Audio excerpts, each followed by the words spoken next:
am writing this under an appreciable mental strain, since by tonight I shall be no more.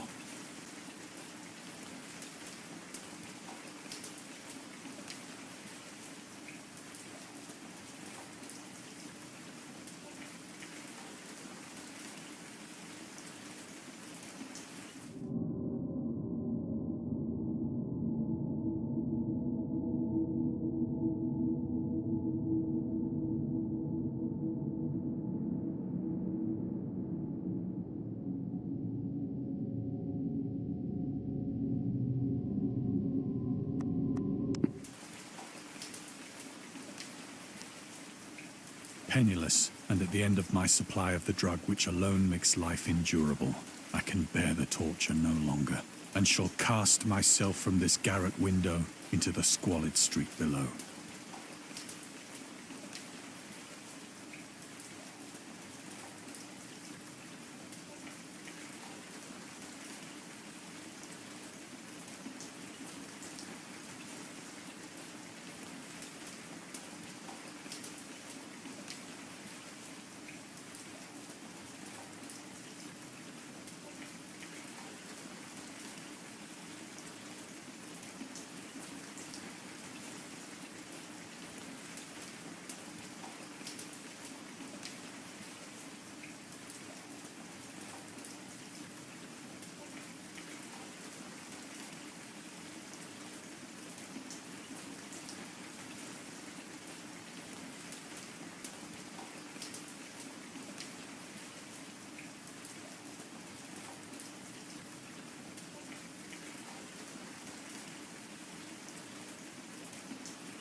Do not think from my slavery to morphine that I am a weakling or a degenerate.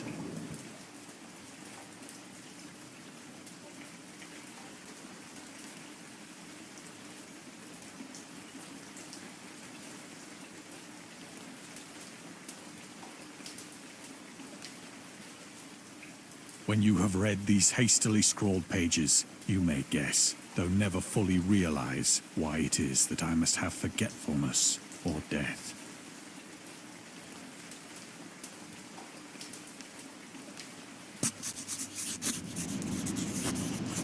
It was in one of the most open and least frequented parts of the broad Pacific that the packet of which I was supercargo fell a victim to the German sea raider.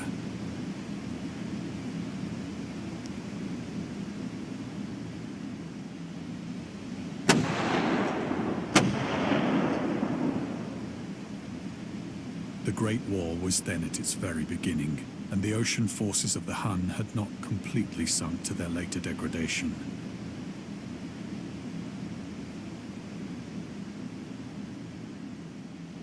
So that our vessel was made a legitimate prize, whilst we of her crew were treated with all the fairness and consideration due us as naval prisoners.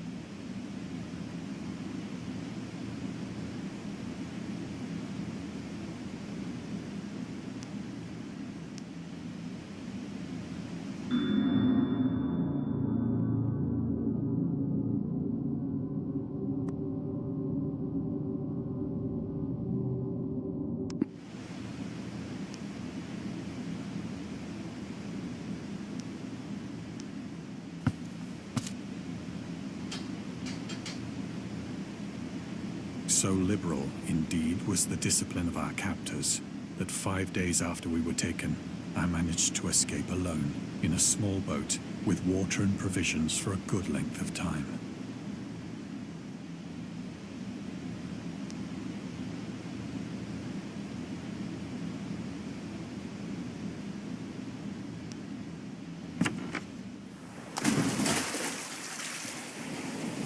When I finally found myself adrift and free, I had but little idea of my surroundings.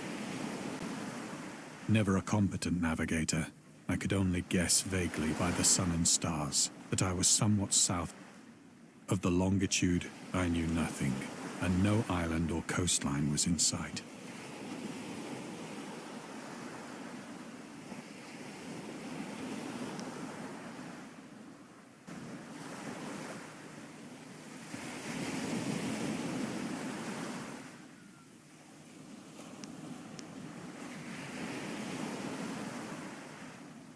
The weather kept fair, and for uncounted days I drifted aimlessly beneath the scorching sun, waiting either for some passing ship or to be cast on the shores of some habitable land.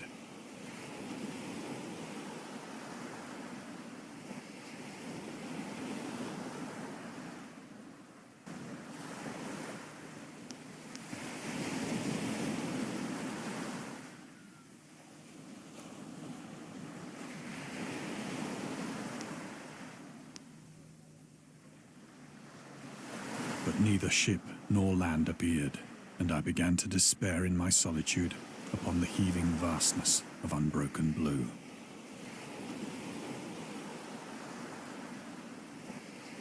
The change happened whilst I slept. Its details I shall never know, for my slumber, though troubled and dream-infested, was continuous.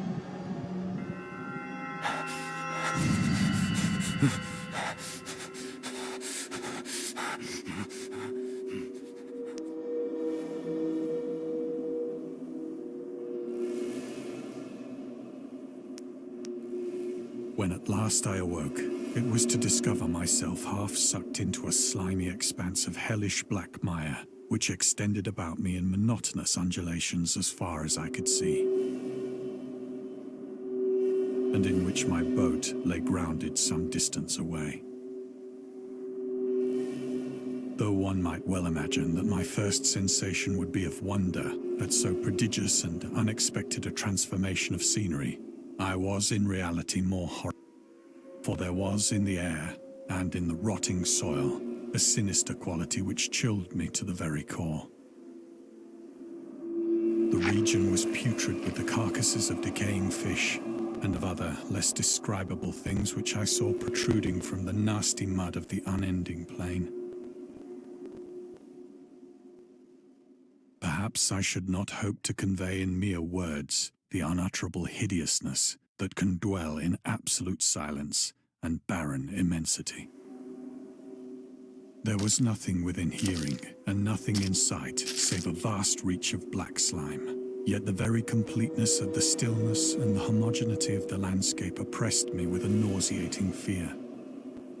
The sun was blazing down from a sky which seemed to me almost black in its cloudless cruelty, as though reflecting the inky marsh beneath my feet.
As I crawled into the stranded boat, I realized that only one theory could explain my position.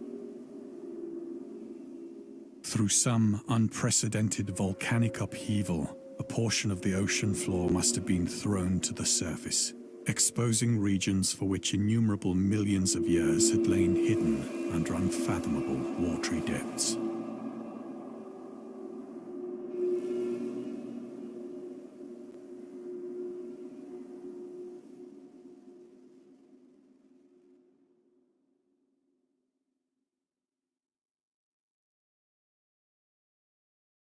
So great was the extent of the new land which had risen beneath me that I could not detect the faintest noise of the surging ocean, straining my ears as I might.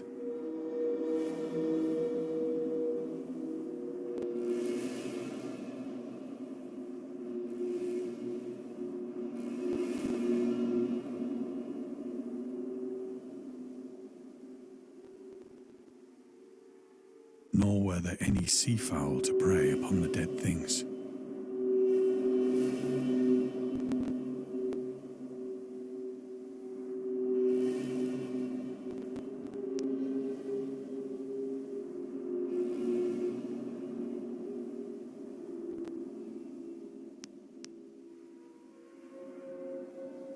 For several hours I sat thinking or brooding in the boat, which lay upon its side and afforded a slight shade as the sun moved across the heavens.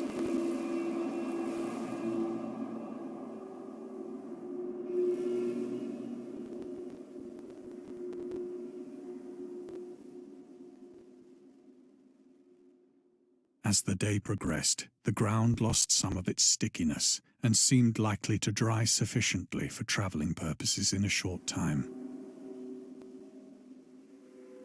That night I slept but little, and the next day I made for myself a pack containing food and water, preparatory to an overland journey in search of the vanished sea and possible rescue.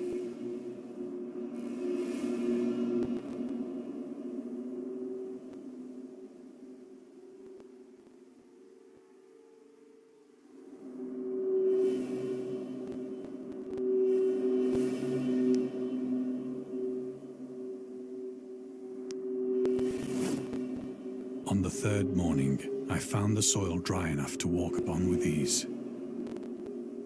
The odor of the fish was maddening, but I was too much concerned with graver things to mind so slight an evil, and set out boldly for an unknown goal.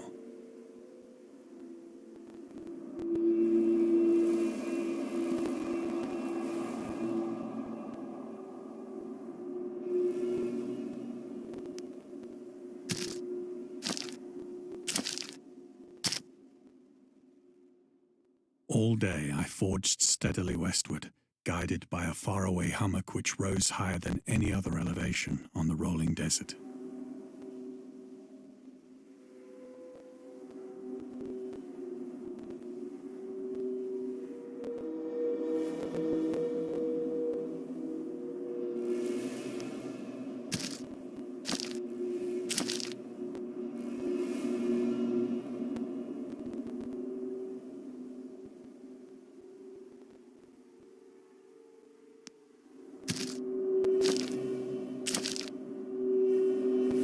That night, I encamped, and on the following day still travelled toward the hummock, though that object seemed scarcely nearer than when I had first espied it.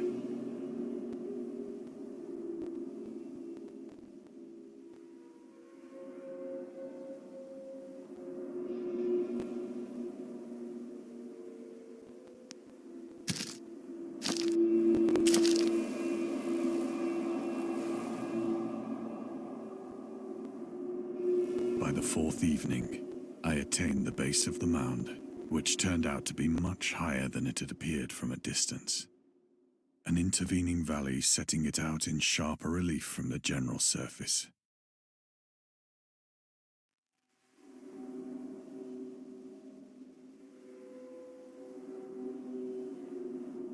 Too weary to ascend, I slept in the shadow of the hill.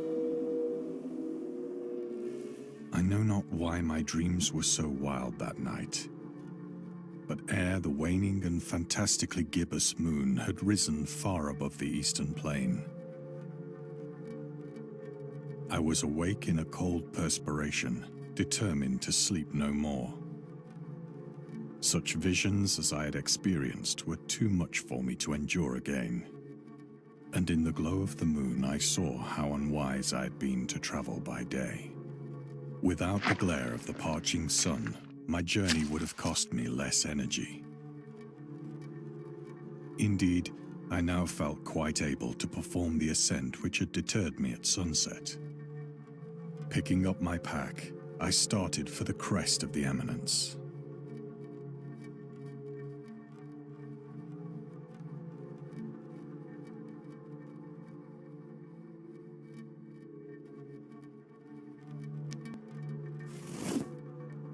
have said that the unbroken monotony of the rolling plain was a source of vague horror to me. But I think my horror was greater when I gained the summit of the mound and looked down the other side into an immeasurable pit or canyon.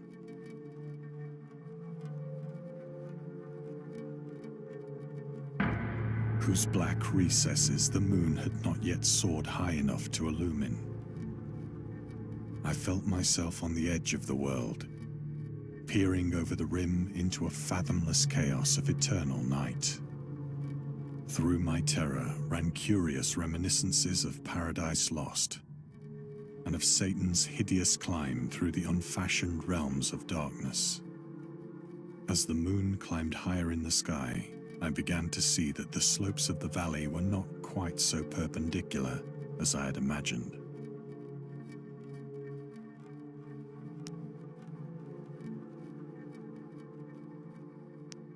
Ledges and outcroppings of rock afforded fairly easy footholds for a descent, whilst after a drop of only a few hundred feet, the declivity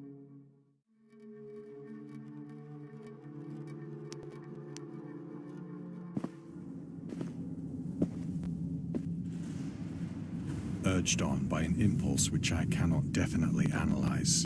I scrambled with difficulty down the rocks and stood on the gentler slope beneath, gazing into the Stygian deeps, where no light had yet penetrated.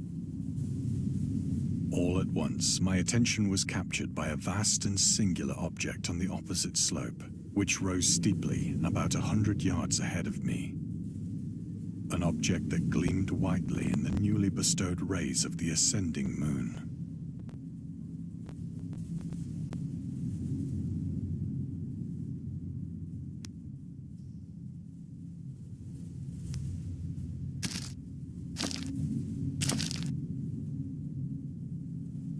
That it was merely a gigantic piece of stone, I soon assured myself. But I was conscious of a distinct impression that its contour and position were not altogether the work of nature.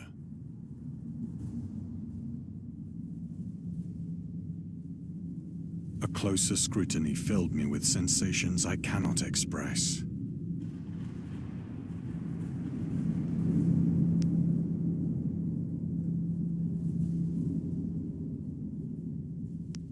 For despite its enormous magnitude, and its position in an abyss which had yawned at the bottom of the sea since the world was young, I perceived beyond a doubt that the strange object was a well-shaped monolith, whose massive bulk had known the workmanship and perhaps the worship of living and thinking creatures.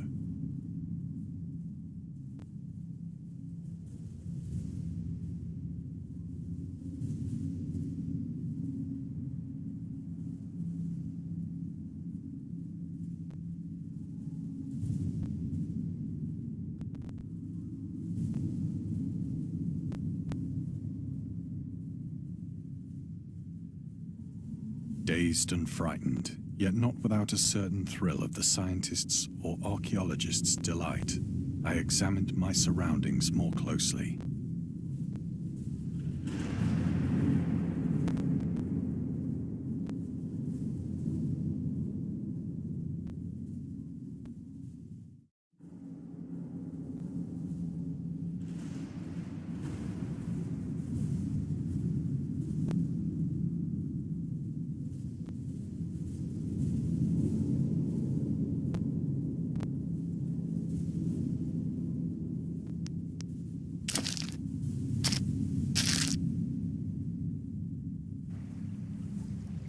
The moon, now near the zenith, shone weirdly and vividly above the towering steeps that hemmed in the chasm, and revealed the fact that a far-flung body of water flowed at the bottom, winding out of sight in both directions, and almost lapping my feet as I stood on the slope.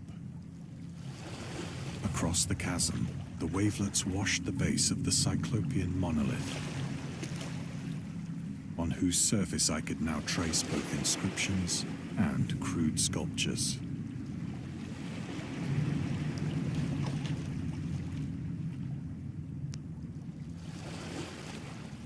The writing was in a system of hieroglyphics unknown to me and unlike anything I'd ever seen in books, consisting for the most part of conventionalized aquatic symbols such as fishes, eels, octopi, crustaceans, mollusks, whales, and the like.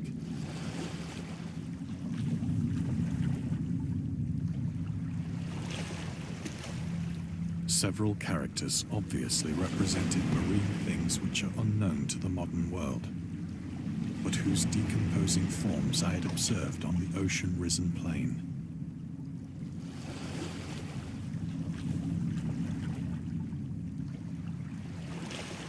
It was the pictorial carving, however, that did most to hold me spellbound.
Plainly visible across the intervening water on account of their enormous size were an array of bas-reliefs whose subjects would have excited the envy of a doré.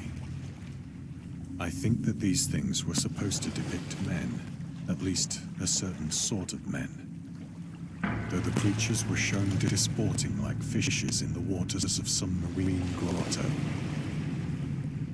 or paying homage at some monolithic shrine which appeared to be under the waves as well.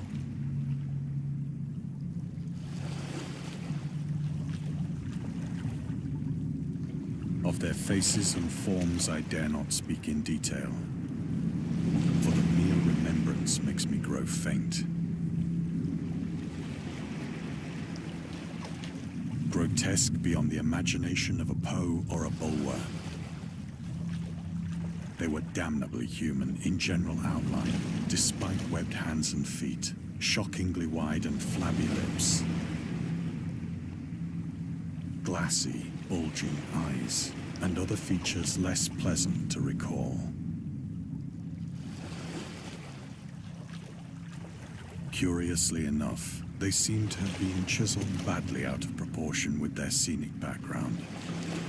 For one of the creatures was shown in the act of killing a whale, represented as but little larger than himself.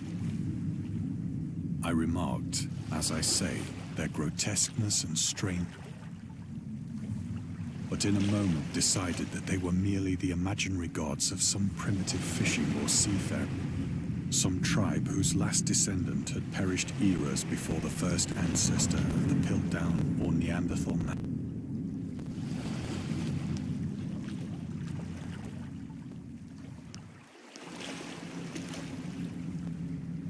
Awestruck at this unexpected, I stood musing whilst the moon cast queer reflections on the silent channel before me.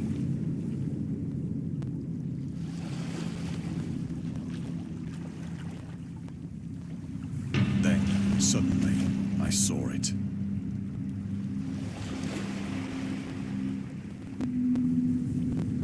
With only a slight churning to mark its rise to the surface, the thing slid into view above the dark waters.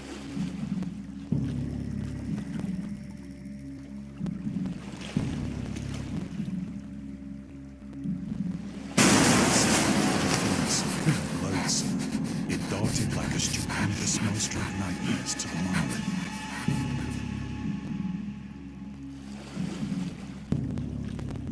About which it flung its gigantic snowy arms, while it its hideous head and gave vent to certain measured sounds. I think I went mad then. Of my frantic ascent of the slope and cliff, and of my delirious journey back to the stranded boat, I remember little.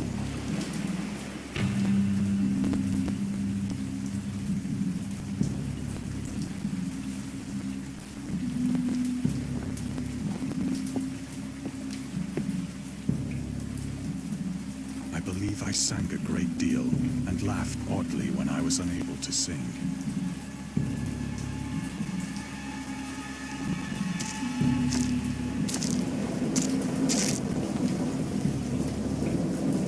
Indistinct recollections of a great storm sometime after I reached the boat.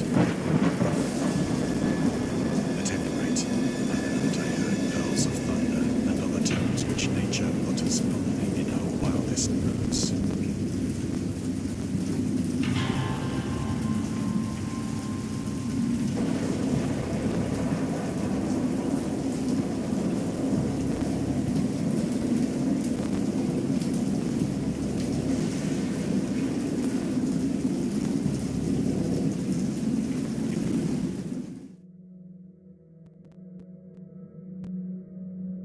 When I came out of the shadows, I was in a San Francisco hospital. Brought thither by the captain of the American ship which had picked up my boat in mid-ocean. In my delirium, I had said much, but found that my words had been given scant attention. Of any land upheaval in the Pacific, my rescuers knew nothing.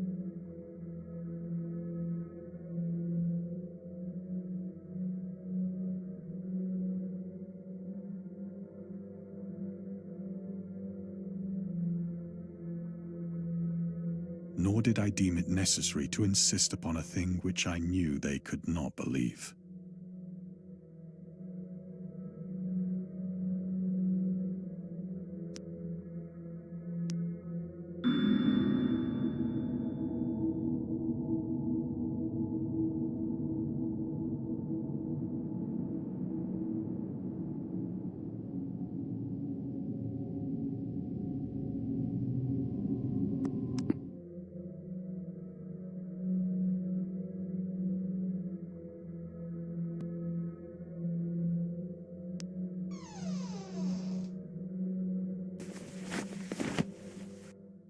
Once I sought out a celebrated ethnologist and amused him with peculiar questions regarding the ancient Philistine legend of Dagon, the fish god.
But soon perceiving that he was hopelessly conventional, I did not press my inquiries.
It is at night, especially when the moon is gibbous and waning, that I see the thing.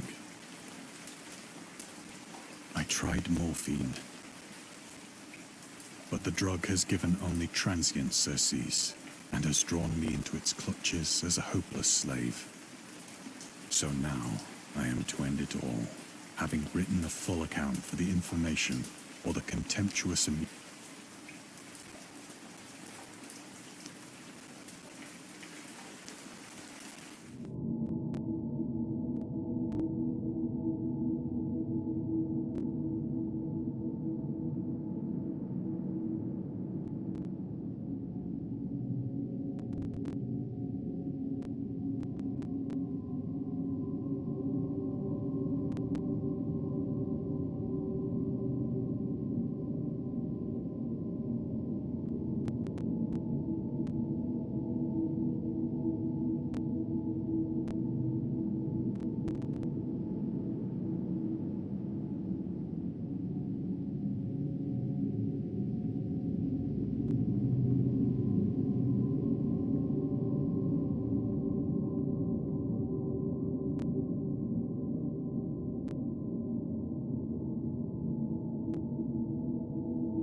Often, I ask myself if it could not all have been a pure phantasm, a mere freak of fever as I lay sun-stricken and raving in the open boat after my escape from the German man-of-war.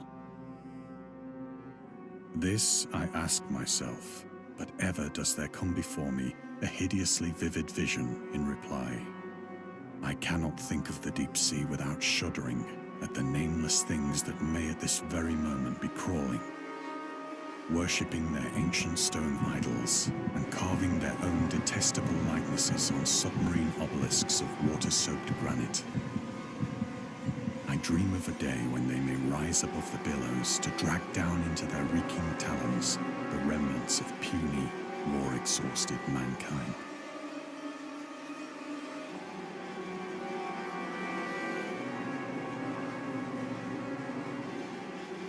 Of a day when the land shall sink, and the dark ocean shall ascend amidst universal pandemonium.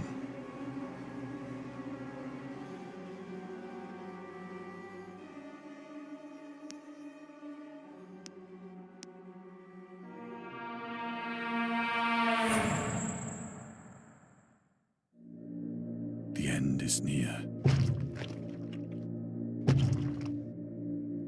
I hear a noise at the door, as of some immense slippery body lumbering against it.